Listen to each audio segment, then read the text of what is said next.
بسم اللہ الرحمن الرحیم۔ دوستو، ہم کہانی کا سلسلہ آگے جاری رکھتے ہیں۔ پچھلے والیوم میں یا پچھلے قسط میں کہانی ختم یہ ہوئی تھی کہ وہ جو بدر الدین تھا، بدر الحسن، اس کے سامنے اس کی جو چچا زاد بہن ہے، جس کی شادی کا نکاح تو کبڑے سے ہو گیا ہے، سائز سے، لیکن جنات نے یہ عجیب و غریب قسم کی اسٹریٹجی بنا لی ہے کہ جو ساری رسمیں ہیں وہ اس بدر الحسن کے سامنے ہو رہی ہیں۔ اچھا، اب بدر الحسن کے سامنے جو ہے وہ منہ دکھائی کا رسم جاری ہے اور ہم اسی کو آگے پڑھتے ہیں۔ اب انہوں نے یہ پوشاک بدل کر دوسری آسمانی رنگ کی پوشاک پہنائی۔ ٹھیک ہے، یعنی یوں سمجھ لیجئے کہ وہاں کی رسم ہے کہ دولہا بیٹھا ہوا ہے، بہت ساری عورتیں بیٹھی ہوئی ہیں اور دلہن کو ایک ایک کر کے لباس میں مختلف اس کو پہنا کے اس کو اس کے سامنے لے کر آتے ہیں دولہا کے، اور دولہا اس کو مختلف لباس میں مختلف انداز سے دیکھتا ہے۔ تو یہ اس زمانے کی رسم تھی دولہا اور دلہن کے لیے۔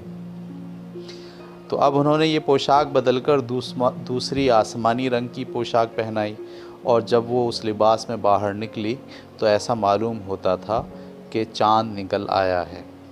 اس کے بال کالے کالے تھے، ٹھیک ہے، رخسار نرم نرم، چہرہ ہنسمکھ، ٹھیک ہے، کلائیاں نرم نرم، اور وہ منہ دکھائی کی دوسری پوشاک پہنے ہوئی تھی۔ پھر انہوں نے اسے تیسری پوشاک بدلی اور گھنے بال اس کے اوپر چھوڑ دیے، یعنی بال بنائے نہیں بلکہ بال کھلے چھوڑ دیے، اور کالی اور لمبی لٹیں بکھیر دیں جو کالی راتوں کی طرح سیاہ اور طویل تھیں معلوم ہوتی تھیں، اور وہ اپنی جادو بھری آنکھوں سے دلوں پر تیر چلانے لگی، اور تیسری پوشاک اس کے بدن پہ تھی۔ ٹھیک ہے، پھر اس کو دوبارہ لے گئے اور اب انہوں نے اسے چوتھی پوشاک بدلی تو وہ نکلتے ہوئے سورج کی طرح سامنے آئی، اور ناز و ادا سے جھوم جھوم کر چلنے اور غزالوں کی طرح دیکھنے اور اپنی پلکوں کے تیروں سے دلوں کو پاش پاش کرنے لگی۔ ٹھیک ہے یہ منہ دکھائی کی رسم ہو رہی ہے۔ ٹھیک ہے، پھر وہ پانچویں پوشاک میں نکلی، مثل ایک پیاری لڑکی کے، گویا وہ بید کی چھڑی تھی یا پیاسا ہرن، اور اس کی لٹوں کے بچھو رینگ رہے تھے اور ان کے عجائبات ظاہر ہو رہے تھے۔ ٹھیک ہے، اس کی گردن اٹھی ہوئی تھی۔ اس کے بعد انہوں نے پھر اسے سبز پوشاک میں منہ دکھائی کی، اور اس کے سیدھے قد کے آگے نیزہ بھی شرمانے لگا، اور وہ سارے جہاں کے حسینوں سے بازی لے گئی، اور اس کے چہرے کی چمک دمک کے آگے 14ویں رات کا چاند مدھم پڑ گیا۔ اس کے حسن و جمال نے اس کی آرزوئیں پوری کر دیں، اور اس کی لوچ اور لچک کے آگے نئی ٹہنیاں شرمندہ تھیں، اور وہ اپنی خوبروئی سے دلوں کو چکنا چور کر رہی تھی۔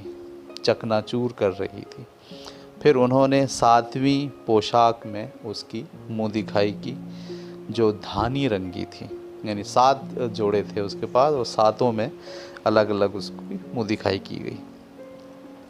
جب دلہن نے آنکھیں کھولیں تو کہنے لگی کہ خدایا، اس شخص کو میرا شوہر بنا اور اس کبڑے سائز سے میرا پیچھا چھوڑا۔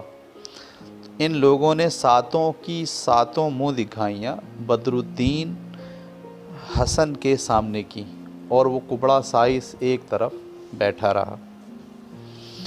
جب وہ اس سے فارغ ہو چکیں تو لوگوں سے کہا کہ اب تم جاؤ، اور تمام عورتیں، لڑکے اور لڑکیاں جو تماشے میں مشغول تھے چلے گئے، اور محض بدر الدین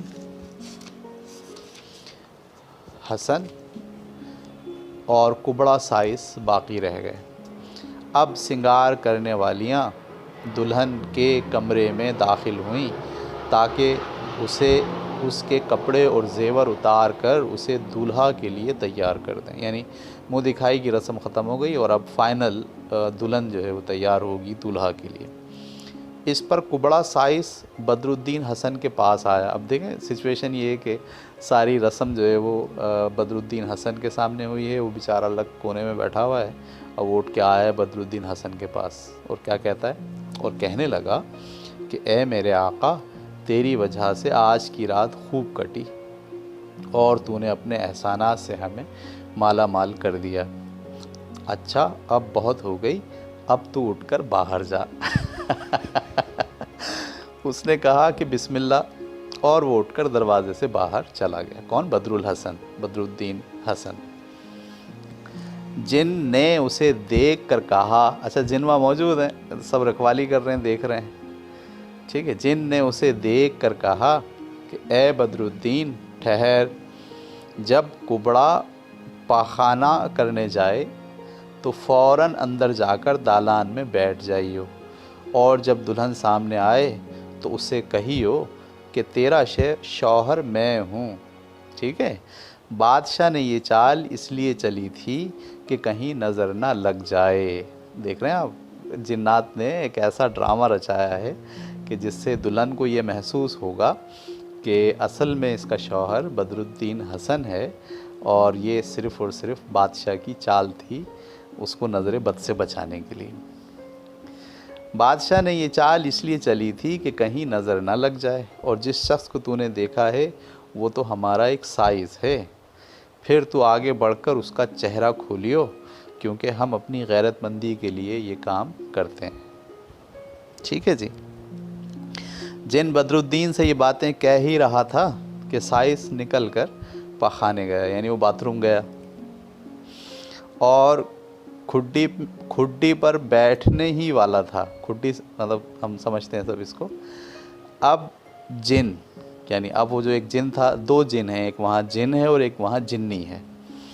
اب جن چوبچے کے پانی میں سے چوہے کی شکل میں نکلا، یعنی وہاں جو بالٹی تھی اس میں پانی تھا، اس میں سے جن نے چوہے کی شکل میں بن کے اپنے آپ کو نکالا اور زیخ زیخ کرنے لگا.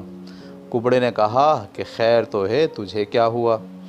اب چوہا بڑھتے بڑھتے بلی بن گیا اور میاؤں میاؤں کرنے لگا، اور پھر بڑا ہو کر کتا بن گیا اور بوہ بوہ کرنے لگا. جب سائس نے یہ دیکھا تو وہ ڈر گیا اور کہنے لگا کہ دور ہو اے منحوس. لیکن کتا بڑھ کر گدھے کے برابر ہو گیا اور اس کے آگے رینگنے اور چلانے لگا. ٹھیک ہے، جیسے گدھا آواز نکالتا ہے. اب وہ اور بھی ڈرا اور کہنے لگا کہ اے گھر والو دوڑو، یعنی وہ چیخ کے بلا رہا ہے سب کو، آ جاؤ. اب گدھا بڑھتے بڑھتے بھینس کے برابر ہو گیا اور اس کا راستہ روک لیا اور انسان کی طرح باتیں کرنے لگا، اور اس سے کہا کہ لعنت ہو تجھ پر اے کبڑے، ایک گندے. سائس کے پیٹ میں درد ہونے لگا اور وہ بغیر کپڑے اتارے ہی کھڈی پر بیٹھ گیا. اس کو ڈر لگ رہا بہت زیادہ.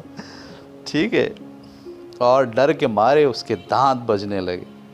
اب جن نے اس سے کہا کہ دنیا تیرے اوپر اتنی تنگ ہو گئی تھی کہ تجھے میری معشوقہ کے علاوہ اور کوئی نکاح کے لیے نہیں ملا.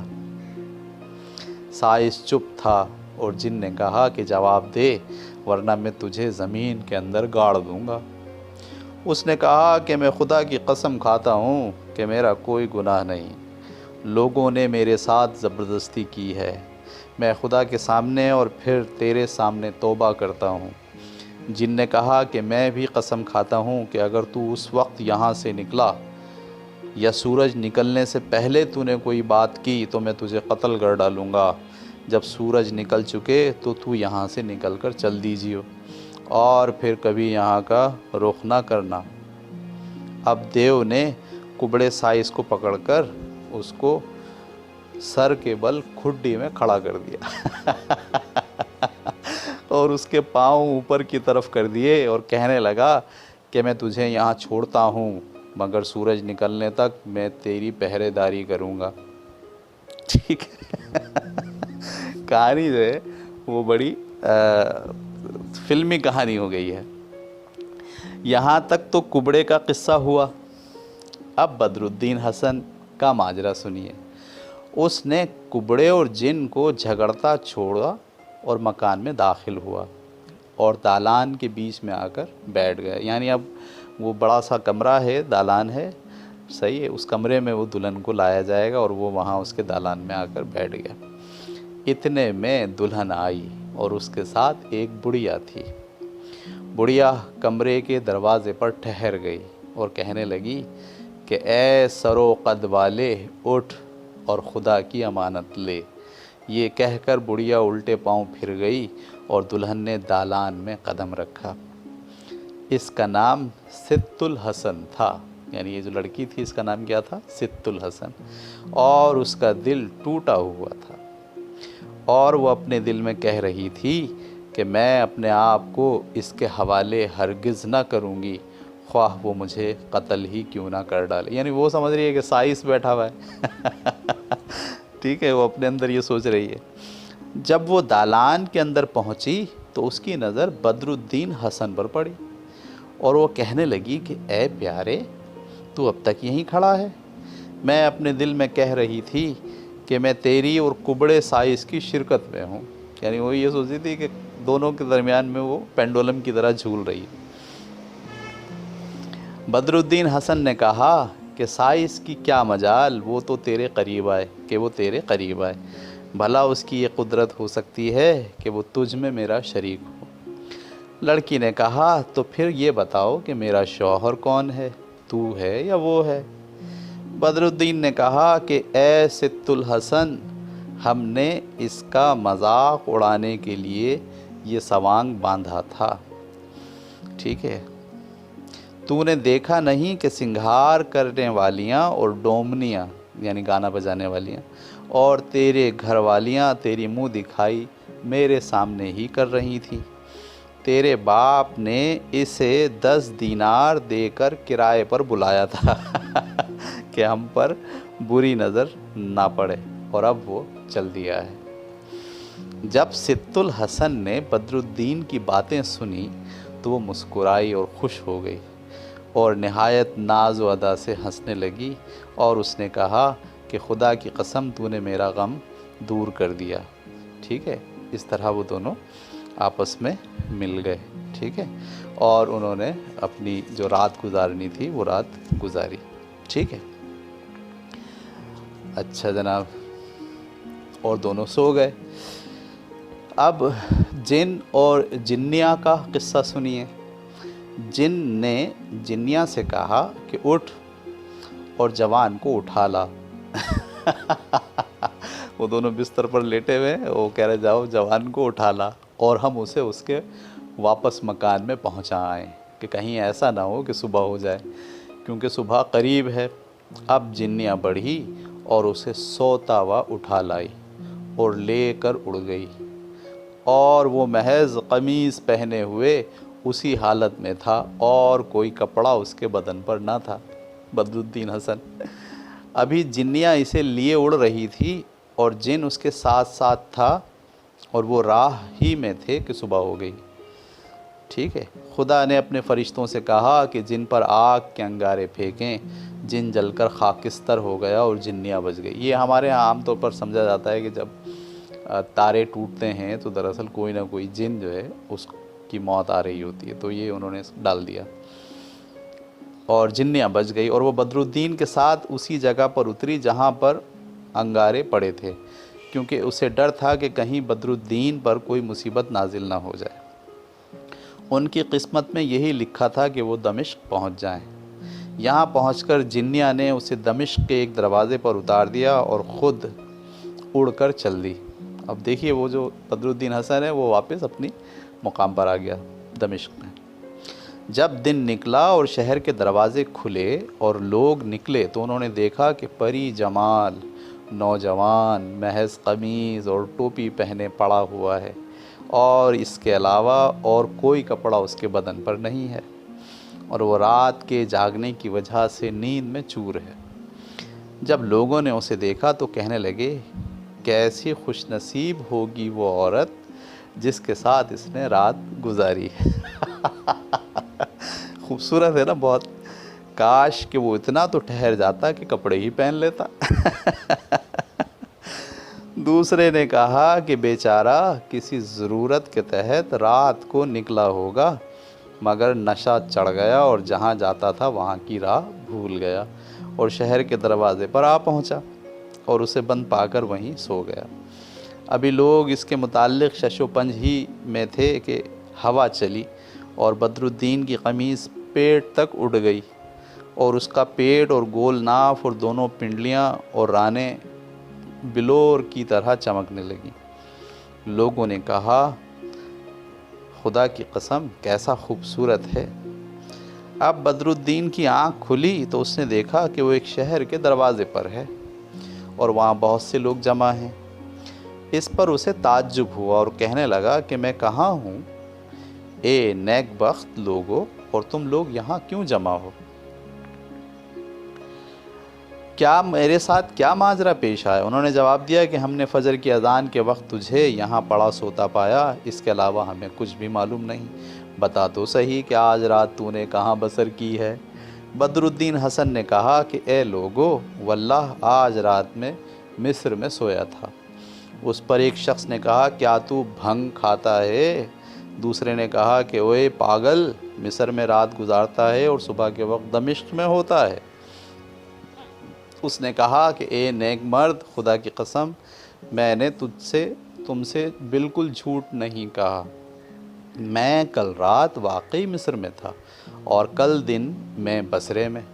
اچھا، گیا یہ بصرے سے ہے، پہنچا دمشق میں ہے، اور گیا جو ہے وہ مصر میں تھا۔ کنفیوژن بڑھ گئی۔ ایک نے کہا کہ بہت خوب، دوسرے نے کہا کہ یہ جوان پاگل ہے، اور سب کے سب اس پر تالیاں بجانے لگے اور ایک دوسرے کے کانا پھوسی کرنے لگے اور کہا کہ افسوس ہوتا ہے اس کی جوانی پر، واللہ اس کے پاگل ہونے میں بالکل کوئی شک نہیں۔ پھر انہوں نے اس سے کہا کہ اپنے ہوش ٹھکانے کر اور سمجھ کی باتیں کر۔ بدر الدین نے کہا کہ کل میری شادی مصر میں ہوئی۔ انہوں نے جواب دیا کہ شاید تو نے خواب دیکھا ہے اور جو کچھ تو کہہ رہا ہے وہ خواب کی باتیں ہیں۔ حسن سوچ میں پڑ گیا اور پھر ان سے کہنے لگا واللہ یہ خواب نہیں اور نہ میں نے اسے نیند میں دیکھا ہے، واقعی میں وہاں گیا ہوں اور انہوں نے دلہن کی منہ دکھائی میرے سامنے کی ہے، اور تیسرا شخص ہمارے ساتھ کبڑا سائز تھا۔ واللہ اے میرے بھائیوں یہ کوئی خواب نہیں ہے، اگر خواب ہوتا تو میرے سونے کی تھیلی کہاں ہے اور کہاں ہے میرے کپڑے اور لباس اور پگڑی؟ ٹھیک ہے بھائی، اس نے جو سونے کی تھیلی یہودی نے دی تھی وہ اس نے اپنی کپڑوں کے دوسرے حصوں میں رکھی تھی، پگڑی میں رکھی ہوئی تھی، پگڑی میں تعویذ بھی تھا، یاد ہے نا آپ کو؟ اب وہ اٹھ کر شہر میں داخل ہوا اور اس کی سڑکوں اور بازاروں میں سے ہو کر گزرا۔ لوگ اس کے ارد گرد جمع ہوتے جاتے اور اس کا مذاق اڑاتے تھے، یہاں تک کہ وہ ایک باورچی کی دکان میں داخل ہوا۔ یہ طباخ بڑا شاطر تھا۔ طباخ باورچی کو کہتے ہیں، اور عربی زبان میں ایک لفظ ہوتا ہے مطبخ۔ مطبخ کا مطلب ہوتا ہے باورچی خانہ، تو باورچی خانے میں جو آدمی باورچی ہوتا ہے اسے کہتے ہیں طباخ، ٹھیک ہے؟ تو طباخ بہت شاطر تھا، یعنی شاطر چور، لیکن اب وہ چوری سے توبہ کر چکا تھا اور اس نے باورچی کی دکان کھول رکھی تھی۔ دمشق کے سب لوگ اس سے خوف کھاتے تھے کیونکہ وہ بڑا طاقتور تھا، اس لیے جب لوگوں نے دیکھا کہ جوان باورچی کی دکان میں چلا گیا ہے تو وہ ڈر کے مارے وہاں سے چلتے ہوئے۔ جب باورچی کی نظر بدر الدین پر پڑی تو اس نے دیکھا کہ وہ کیسا خوبرو جوان ہے، تو اس کے دل میں اس کے لیے محبت بیٹھ گئی اور وہ کہنے لگا کہ اے جوان تو کہاں سے آتا ہے؟ اپنا ماجرا تو بیان کر، کیونکہ میں تجھے اپنی جان سے زیادہ عزیز رکھتا ہوں۔ اس نے اپنا سارا قصہ شروع سے آخر تک سنا دیا۔ باورچی نے اس سے کہا کہ اے میرے آقا بدر الدین، یہ عجیب و غریب قصہ ہے، لیکن بیٹا جب تک میں نہ کہوں، ٹھیک ہے لیکن بیٹا جب تک خدا تیری حالت درست نہ کر دے اپنا قصہ کسی سے مت بیان کرنا، اور میرے ساتھ اس گھر میں ٹھہرو۔ میرا کوئی بیٹا نہیں ہے، اس لیے میں تمہیں اپنا بیٹا بناتا ہوں۔ بدر الدین نے کہا کہ بہت خوب چچا، اب باورچی بازار گیا اور بدرالدین کے لیے قیمتی کپڑے خرید کر لایا اور اسے وہ کپڑے پہنا کر قاضی کے پاس لے گیا اور رسمی طور سے اسے اپنا بیٹا بنا لیا۔ دمشق میں خبر مشہور ہو گئی کہ وہ باورچی کا بیٹا ہے، اور وہ دکان میں باورچی کے ساتھ بیٹھتا اور دام اپنی تحویل میں لیتا رہا، یعنی غلے پہ بیٹھ گیا وہ پیسوں کے۔ اب اس کی چچا زاد ست الحسن کا حال سنیے۔ دولہے کا تو یہ حال ہوا، اب دلہن کا کیا حال ہے۔ جب سویرا ہوا اور وہ نیند سے جاگی تو اس نے بدرالدین حسن کو نہ پایا اور خیال کیا کہ وہ بیت الخلا گیا ہوگا۔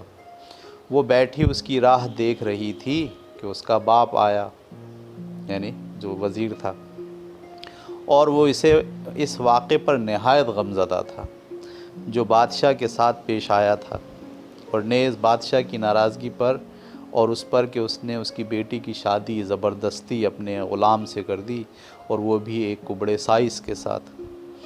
اس پر وہ اپنے دل میں کہہ رہا تھا کہ اگر اس لڑکی نے اس مردود کو اپنے حوالے کیا یا اپنے آپ کو مردود کے حوالے کیا تو میں اسے قتل کر دوں گا۔ وہ چل کر دالان تک گیا اور دروازے پر ٹھہر کر ست الحسن کو آواز دی۔ اس نے کہا کہ اے میرے سرتاج، میں حاضر ہوں۔ یہ کہہ کر وہ خوشی کے مارے جھوم رہی تھی۔ اس نے زمین کو بوسہ دیا، ٹھیک ہے، یعنی وہ جو دلہن ہے وہ چہچہا رہی ہے، چہک رہی ہے، ٹھیک ہے، اس لیے کہ اس نے اپنے شوہر کے ساتھ رات گزاری ہے۔ جب اس کے باپ نے اسے اس حالت میں دیکھا تو کہنے لگا کہ ملعون، تو سائز کی وجہ سے اتنی خوش ہے؟ جب ست الحسن نے اپنے باپ کو یہ کہتے سنا تو وہ مسکرائی اور کہنے لگی کہ واللہ میرے ساتھ کل کافی مذاق ہو چکا، جب کہ لوگ میری ہنسی اڑاتے اور اس سائز کے متعلق مجھے تانے دیتے تھے جو میرے شوہر کے کٹے ہوئے ناخن کے برابر بھی نہیں۔ خدا کی قسم، کل رات جیسی میں نے عمر بھر کوئی رات نہیں گزاری۔ اس کبڑے کا ذکر کر کے تم میرا مذاق تو مت اڑاؤ، ٹھیک ہے۔ جب اس کے باپ نے اسے یہ کہتے سنا تو وہ غصے سے بھر گیا اور اس کی آنکھیں نیلی ہو گئیں، اور وہ کہنے لگا لعنت ہو تجھ پر، یہ تو کیا بکواس کر رہی ہے؟ کبڑا سائز تیرے ساتھ سویا ہے۔ اس نے جواب دیا کہ میں تجھے خدا کی قسم دیتی ہوں کہ اس کا ذکر مت کر، خدا اس کے باپ پر لعنت بھیجے اور میری ہنسی مت اڑا۔ سائز کا واقعہ تو 10 دینار کے عوض ایک چال تھی، اور وہ اپنی مزدوری لے کر چلتا ہوا۔ اس کے بعد میں دالان میں آئی اور میں نے دیکھا کہ میرا شوہر بیٹھا میرا انتظار کر رہا ہے۔ اس سے قبل ڈومنیاں اس کے آگے میری منہ دکھائی کر چکی تھیں۔ اب یہ سب باتیں اپنے والد کو بتا رہی ہے، اور اس نے اتنی اشرفیاں بانٹی تھیں کہ جو غریب وہاں موجود تھے وہ سب امیر ہو گئے۔ اسی جوان کالی کالی آنکھوں اور ملی ہوئی ابرو والے شوہر کے ساتھ میں نے رات بسر کی۔ جب اس کے باپ نے یہ باتیں سنی تو دنیا اس کی آنکھوں کے آگے تاریک ہو گئی، اور وہ کہنے لگا کہ یہ تو کیا بک بک کر رہی ہے، تیری عقل کو کیا ہو گیا ہے؟ اس نے جواب دیا کہ اے باپ، تو میرا دل توڑ رہا ہے۔ میرا وہ شوہر جس کے ساتھ میں نے رات گزاری وہ سائس نہیں تھا بلکہ ایک خوب رو جوان تھا۔ باپ متعجب ہو کر کھڑا ہو گیا اور بیت الخلا میں گیا تو کیا دیکھتا ہے کہ کبڑا سائس سر کے بل کھڈی میں کھڑا ہے اور اس کے پاؤں اوپر کی طرف ہیں۔ یہ دیکھ کر وزیر بڑا حیران ہوا اور اپنے دل میں کہنے لگا کہ ہو نہ ہو یہی وہ کبڑا ہے، اور اسے آواز دی کہ اے کبڑے نے خیال کیا کہ جن اس سے باتیں کر رہا ہے۔ وزیر نے اسے ڈانٹ کر کہا کہ بول، ورنہ میں اس تلوار سے تیرا سر اڑا دوں گا۔ یہ سن کر کبڑے نے کہا کہ اے جنوں کے سردار، خدا کی قسم، جب سے تو نے مجھے اس جگہ کھڑا کیا ہے میں نے اپنا سر بالکل نہیں اٹھایا۔ میں تجھے خدا کا واسطہ دیتا ہوں کہ میرے اوپر اب رحم کھا۔ جب وزیر نے کبڑے کو یہ کہتے سنا تو کہنے لگا کہ تو کیا بک رہا ہے؟ میں تو دلہن کا باپ ہوں۔ جن نے کہا جن نہیں ہوں۔ اس نے کہا تو نے ہی میری جان پر یہ عذاب ڈالا ہے، اب تو یہاں سے چلتا ہو قبل اس کے کہ جن تیرے سر پر بھی آ کر سوار ہو جائے جس نے میرے ساتھ یہ کارروائی کی ہے۔ تم نے مجھے لا کر بھینسوں اور جنوں کی معشوقہ کے ساتھ میری شادی کر دی ہے، لعنت ہو اس پر جس نے اس کی شادی میرے ساتھ کی، اور لعنت ہو اس پر جس کی وجہ سے یہ شادی ہوئی۔ وزیر نے کہا اس سے کہ اٹھ اور یہاں سے نکل۔ اس نے جواب دیا کہ کیا میں پاگل ہوں کہ جن کی اجازت کے بغیر یہاں سے چلا جاؤں؟ کیونکہ اس نے کہا تھا کہ جب سورج نکلے تو یہاں سے نکل کر اپنی راہ لینا۔ بتا کہ سورج نکلا ہے کہ نہیں، کیونکہ سورج نکلنے سے پہلے میں اپنی جگہ سے نہیں نکل سکتا۔ اب وزیر نے کہا کہ تجھے یہاں کون لایا تھا؟ اس نے جواب دیا کہ میں کل یہاں آیا تھا بیت الخلاء میں اپنی حاجت رفع کرنے کے لیے، اور میں نے دیکھا کہ پانی میں سے ایک چوہا نکلا اور چیں چیں کرنے لگا اور بڑھتے بڑھتے بھینس کے برابر ہو گیا، اور مجھ سے کچھ کہا جو میرے گوش گزار ہو گیا۔ اس کے بعد وہ مجھے چھوڑ کر چلا گیا۔ لعنت ہو دلہن پر اور اس پر جس نے اس کی شادی میرے ساتھ کی۔ یہ سن کر وزیر آگے بڑھا اور اس کو کھڈی سے نکالا۔ وہ وہاں سے نکل کر چلا، مگر اسے یقین نہیں آتا تھا کہ سورج نکل چکا ہے۔ وہاں سے وہ بادشاہ کے پاس گیا اور سارا ماجرا اسے کہہ سنایا۔ دلہن کے باپ وزیر کا قصہ یہ تھا۔ وہ اپنی بیٹی کے بارے میں ہوش و حواس باختہ مکان میں داخل ہوا اور کہنے لگا، بیٹی اپنا ماجرا صاف بیان کر۔ تو بیٹی نے کہا کہ میرا شوہر جس کے سامنے میری منہ دکھائی ہوئی تھی وہ رات بھر میرے ساتھ سویا اور صبح نہ جانے کہاں غائب ہو گیا۔ اگر تجھے یقین نہیں آتا تو یہ دیکھ، یہ اس کی پگڑی ہے جو اب تک لپٹی ہوئی ہے، ٹھیک ہے، اور کرسی پر لٹکی ہوئی ہے، اور یہ دیکھو اس کی پوشاک بچھونے کے نیچے ہے اور اس میں کوئی چیز لپٹی ہوئی ہے، لیکن مجھے معلوم نہیں کہ وہ کیا ہے۔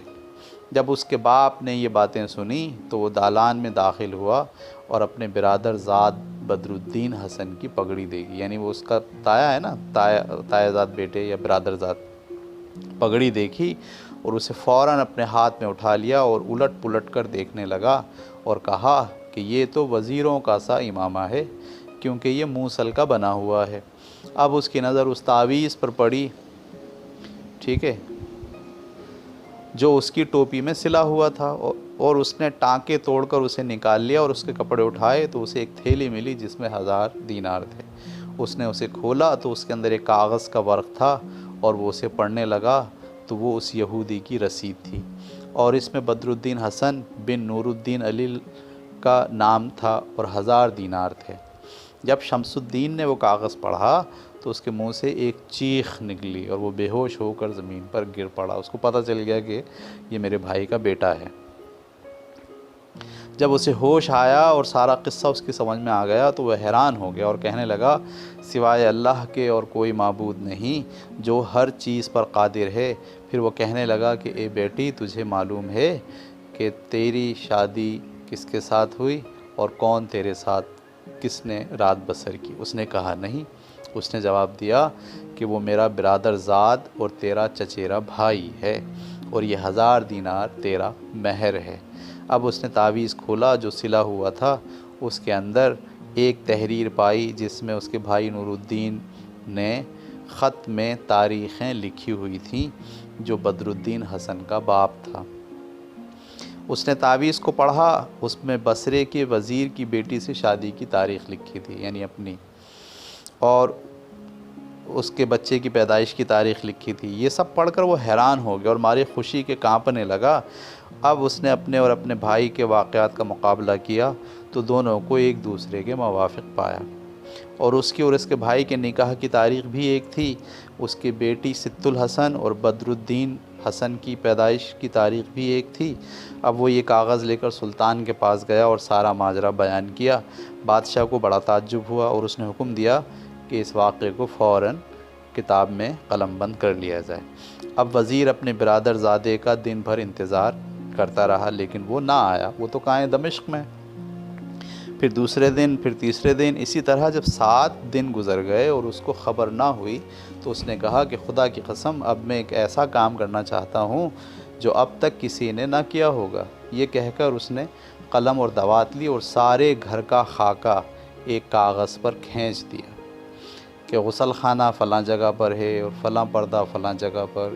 اس طرح اس سے تمام چیزوں کا جو گھر میں تھیں اب اس نے اس کاغذ کو لپیٹا اور حکم دیا کہ اس کے سارے کپڑے لائے جائیں.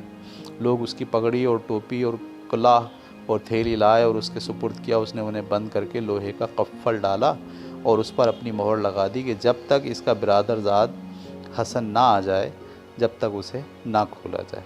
ٹھیک ہے، یہاں تک ہم اس سبق کو آج رکھتے ہیں. کہانی جو ہے وہ بڑی انٹرسٹنگ ہو گئی ہے. جو دونوں بھائیوں نے جو شادی کی فیصلہ کیا تھا کہ بیٹے اور بیٹی کی شادی ہم کریں گے، جس کی وجہ سے ان میں جھگڑا پیدا ہو گیا. ٹھیک ہے، یعنی جو پیسے کا لین دین تھا مہر کا، اس پر دونوں کا فرضی جھگڑا ہو گیا، لیکن قدرت نے اسی طرح سے ان کے مستقبل کو ویسے ہی لکھا اور اسی طرح سے ان دونوں کی شادی ہو گئی اور اسی طرح سے 1000 دینار مہر کے اسے مل گئے. لیکن یہ ہے کہ وہ جو بدر الدین حسن ہے وہ غائب ہو گیا ہے، وہ دمشق میں چلا گیا ہے اور اس نے اس کے کپڑے اور ایک تحریر لکھوا کے ایک صندوق میں بند کر دی ہے کہ اب وہ جب بھی آئے گا تو اس صندوق کو کھولا جائے گا. اس کے بعد کیا ہوگا وہ ہم کل انشاءاللہ دیکھیں گے. اللہ حافظ.